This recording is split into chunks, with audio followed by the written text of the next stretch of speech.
Do you want to know how good is the Neon Ninja? Then I'll tell you. Hello and welcome to another JMP video. I'm your host JonNario, and today it is going to be how good is the Neon Ninja in U10.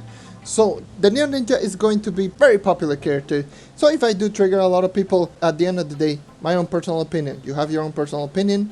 I do have my own personal opinion on the character. I will be talking about all of the things that I think that the character lacks, and I will also be mentioning how all of the things that this character is good at. So I will try to give points to every single thing that I think is good and bad about this character. Also, another thing that I will be mentioning is going to be, I do have a lot of notes on my second monitor, so I don't get sidetracked quite a lot, so that's going to be pretty nice. And secondly, obviously there's going to be a series. Thank you guys for the suggestion of me doing this as a series, so that's going to be pretty nice. And thirdly is going to be thank you for 3,000 subscribers. That is insane. If you want to help me out and reach even higher milestone, make sure to subscribe and leave a like, because it does help out the channel quite a lot. Anyways, so I will be talking about the Neon Ninja in general. But first and foremost, stats. Here are my stats on my Neon Ninja. They are not great because I believe this is my only character that doesn't have 300k physical damage or 300k on the damage stat, which is kind of crazy. But these are enough stats to one-shot even 3-star bosses without martial emblem, so it is still good enough. Now let's move on into equipment. Base crystal level 3 equipment, attacks with movements with all pieces of gear. This is, in my opinion, the most important stats for the Neon Ninja.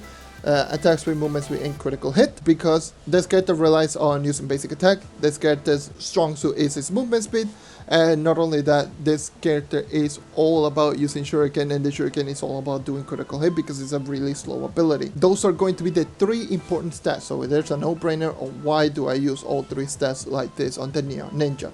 I do have a Nitro Chaser because it does grant 10 movement speed. I do have the Animated Jug because it does grant movement speed. Energy Regeneration for more Shadow Flip. Trailblazing Emblem because more movement speed. Zealous Emblem, more Shadow Flip. Like, everything is just geared towards more and more movement speed. That is how you are going to be using the Neon Ninja, because that is its strong suit. This character is all about getting as high movement speed as possible. This is where the Neon Ninja shines. It is going to be one-shotting, movement speed.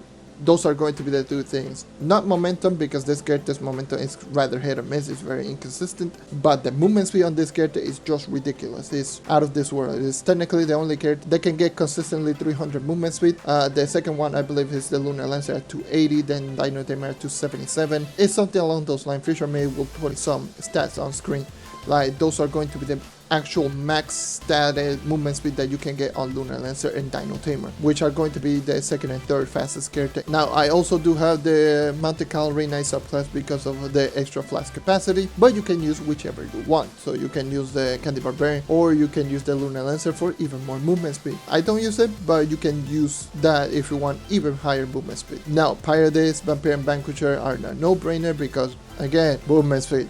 This character is movement speed. So whenever you think Neon Ninja, think of movement speed. Also, Vampire Vanquisher, it is arguably the most important power gem ability that is in the class gem, because it does help out also with survivability. And yeah, survivability on this character is rather meh. Yeah, that's pretty much everything regarding gear, gems, and stats.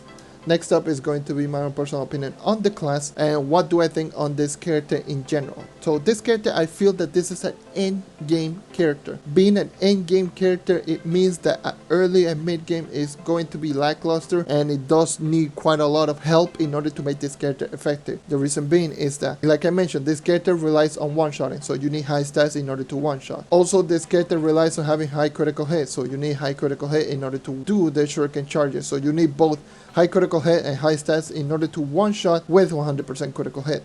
So endgame is pretty much like that. This character is all about built for this type of thing. You can use it in mid game, and in early game you're going to struggle quite a lot, because at early game that's where this character truly lacks. That's where you're going to see the weaknesses on the Neon Ninja actually in full fruition. Like, it is ridiculous. Like, the Neon Ninja early game is pretty bad. It is really bad. You have to throw down multiple Shurikens, and the Shurikens are rather slow. And if you don't have 100% critical hit, which most early game players don't have 100% critical hit, you're going to throw down like, what, 6-7 Shurikens against a boss, which at that time most of the characters that are early games are just going to destroy the boss, and the Neon Ninja is going to struggle. And not only that, the Neon Ninja doesn't have any stun, any good life steal ability or anything. so you really heavily depend on using Vampire and Vanquisher. So it is pretty much an end game character. Could arguably be the best character in the game. I still think that Dino Tamer is the best end game character, especially for console players. But for PC players, this could be the best character in the game for end game players because it is faster than the Dino Tamer and it doesn't have the same problem as the console player, which is frame rate issues, loading issues, and not only that, you can jump, move the camera, and pretty much do everything all at the same time much easier. Yeah, the Neon Ninja on PC is much easier and much more comfortable to use because obviously mouse and keyboard is much more comfortable for the Neon Ninja's playstyle, while console and controller is much more comfortable on using the Dino Tamer playstyle, which is more point and shoot and just using the ultimate ability as much as possible. Yeah, again, at the end of the day, my own personal opinion on that.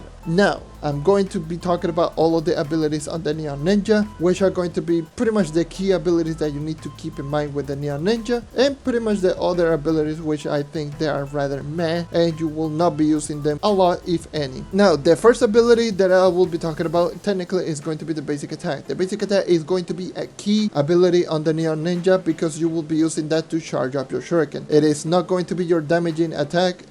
Doesn't do a lot of damage. It is a 1x damage multiplier, 2 attacks per second basic attack. It is exactly the same as the Chloromancer, but it does have good crowd control and it does charge up your Shurikens. It is a really solid utility basic attack, but a really bad damaging basic attack. So this is not going to be like the nice basic, Revenant's basic, Vanguardian basic, Dino Tamer.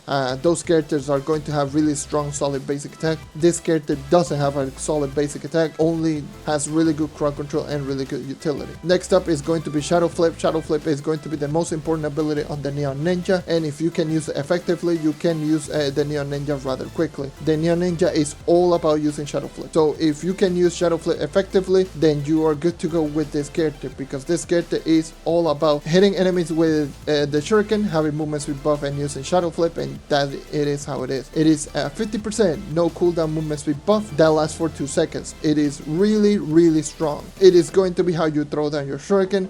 It is just going to be your movement speed. Like you can just move around from dungeon to dungeon just because of Shadow Flip like that.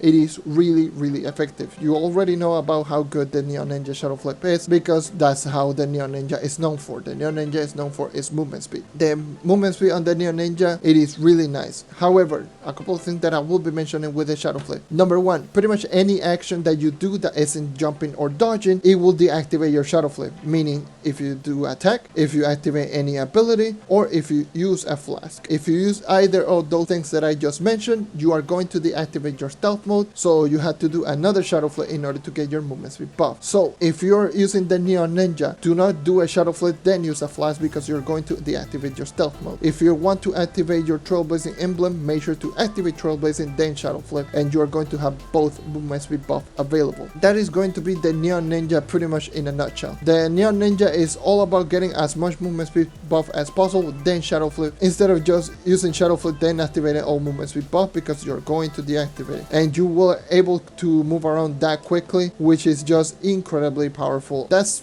pretty much how you use the Neon Ninja in general. Just make sure to use the Shadow Flip effectively. Obviously, Shadow Flip is a key ability. Next up is going to be Stasis Blade. Stasis Blade is not a key ability in my opinion. You do use it sometimes to finish off all enemies, but Stasis Blade, it does a 2.5 times damage multiplier. It does not have any cooldown. It does lunge you for around 9 blocks in distance. It is a pretty good lunging ability, but considering how the Neon Ninja's kit works, pretty much doing a Shadow Flip backwards will cost you less energy and you will get the movement speed buff, because again, if you do Stasis Blade, you're going to deactivate your stealth mode. So make sure to do a Shadow Flip if you want more movement speed, and Stasis Blade leave it if you are willing to finish off an enemy. The good thing is that the Neon Ninja endgame maxed out stats can one-shot regular enemies with one Stasis Blade, so it means that the Neon Ninja can have much better momentum, but the momentum, like I mentioned, is somewhat inconsistent. Unless you have max stat, the character will not have good momentum and is not going to have good momentum against bosses. So yeah, it is not as good as you may think.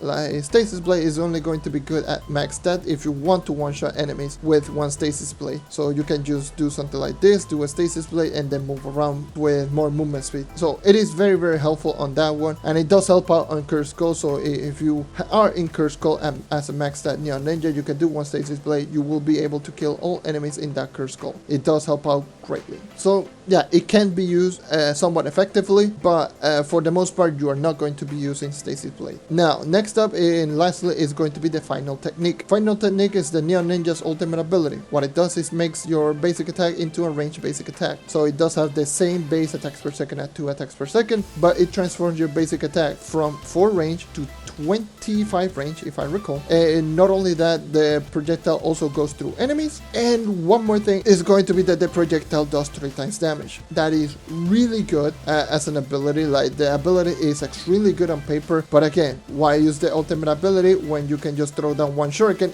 and kill an enemy one shot? Again, similar to before, you can use the ultimate ability just immediately to kill an enemy one shot and then move along, but aside from that, you are not going to be using the ultimate ability whatsoever with the Neon Ninja. Also, one more thing that I will be mentioning is that the ultimate technique or the final technique, the only problem is that if you do activate Shadow Flip while you have the ultimate ability active, normally it does last for 5 seconds, but it will deactivate it if you do a Shadow Flip after you activate the ability. So if you do activate the final technique, do not do a Shadow Flip immediately because you're going to deactivate your ability. Alright, keep that in mind. Now, the bread and butter on the Neon Ninja comes from this ability that you see right over there. That is the Heuristic Hack Star, or the Class M ability, or, you know, the big shuriken that pretty much does ridiculous amounts of damage. That ability, it is ridiculous on paper, and it is ridiculous once you start getting a lot of critical hit. Now, the Heuristic Half Star, I will be talking about Max Out Shuriken only, because that is the only way that you should be using. But if you want the multipliers on the other abilities, it's 2.5 on the first charge, 4.5 on the second charge. However, the Max Out Charge Shuriken with Class Gem does 9.5 times damage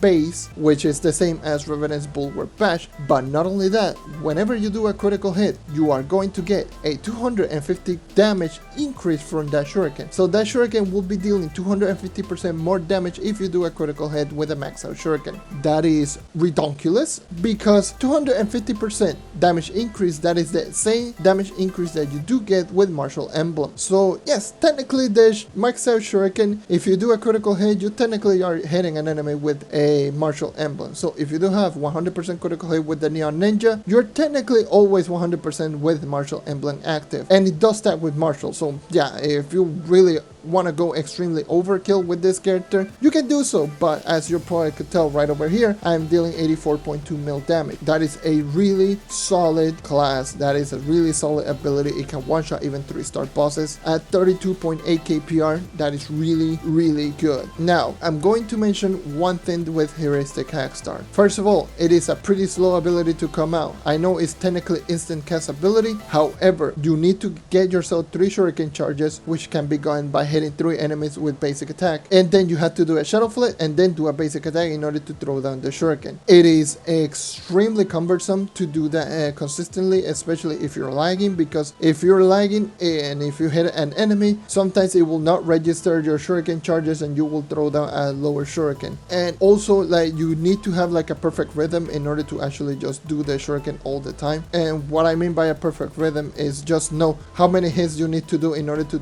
throw down a Shadow Flip, because sometimes if you throw it too fast, you're going to throw down a 2-shot shuriken, which is pretty weak as an ability. So yeah, it is extremely reliant on that ability alone. It also has around a 40 block range. It can be manipulated by volatile velocity. It does have really good crowd control. It does snare enemies, so snaring means that the enemy cannot move but it can still attack. And yeah, it is an all-around strong ability. It is super good. Like, it is technically like a beefed up version of Spirit Squire, but you need to charge it up in order to throw it down. So Spirit Squire being, in my opinion, the best dungeon ability in the entire game, is better than this because, you know, like I mentioned, it takes quite a while to actually make, and Spirit Squire is literally instant cast and you can literally just throw down 2 Spirit Squire before throwing one of these. So yeah, being comparable to, in my opinion, the best dungeon ability in the entire entire game. I know, Night Main, woohoo, yeah, it's being completely biased, but not really. I still think that Spirit Squire, it is that good of an ability. But the Shuriken, it is really just as effective or even as good as the Knight's Spirit Squire. The only thing is, it does a lot more damage, but it's much more cumbersome to throw down, especially if you're lagging. If you're lagging and you miss that Shuriken, you have to do that process all over again. That is the weakness that I do have with that. I do feel that Spirit Squire is better than this ability because it's much more forgiving, but this one, if you do miss, you have to do the process all over again. And the Neon Ninja, without this Shuriken, it does pitiful damage. Now, it could be comparable to the Vanguardian's I-Beam, but again, Vanguardian's I-Beam is slightly better than this. So this ability could be arguably the top 3 ability in the entire game for dungeon grinding in general, because it does have range, it does go through enemies, does ridiculous amounts of damage. It can do up to 22.75 times damage multiplier if you do a crit. Like, it is really that good. Like, you could argue being this one the best dungeon ability in the entire game, like better than the Spirit Squire, better than the IB. Like, it is a really good ability. It is really that solid. But I will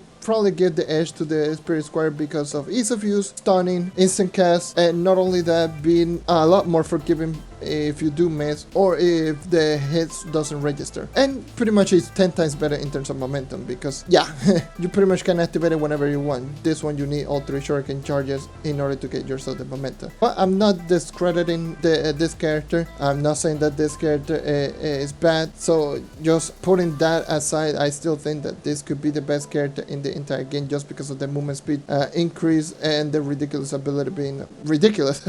So yeah, that is pretty much everything regarding the Neon Ninja. Now, first and foremost, a couple of things that I will be mentioning is that early game Neon Ninja not good, mid game Neon Ninja decent, pretty much top 5 you could say. This character is where it's at its end game. That's where you are going to see the Neon Ninja truly shine, and that's how good I think the Neon Ninja is. Thank you everyone for watching. Thank you for sticking around as always. I know that this is just going to be a video of me talking about the Neon Ninja, talking about a lot of negatives with the Neon Ninja, but trust me, the Neon Ninja does have a lot of negatives, but the positives are just ridiculous. So this character has some extreme weaknesses and extreme strength, and pretty much that's the name of the game with the Neon Ninja. It's an extreme character. Movement speed extreme, damage extreme, pretty much relies on one ability, but critical hit reliant extreme. Like, it is extremely reliant on stats, but once you have all of those stats, it is extremely powerful. That's the name of the Neon Ninja. But yeah, leave a like if you want to help the channel grow, subscribe if you want to see more content like this, and that is all for today. Once again, thank you for watching, and I hope to see you next time. Take care and keep on hunting, and let me know in the comment section down below if you made it this far, if you want me to do this series like this, or just, you know, see if I can just change out the format, because I've done this recording like 15 or 16 times already. I'm already tired of just doing this Neon Ninja recording. I just want to get this over with. But yeah, that is all I wanted to mention. Yeah.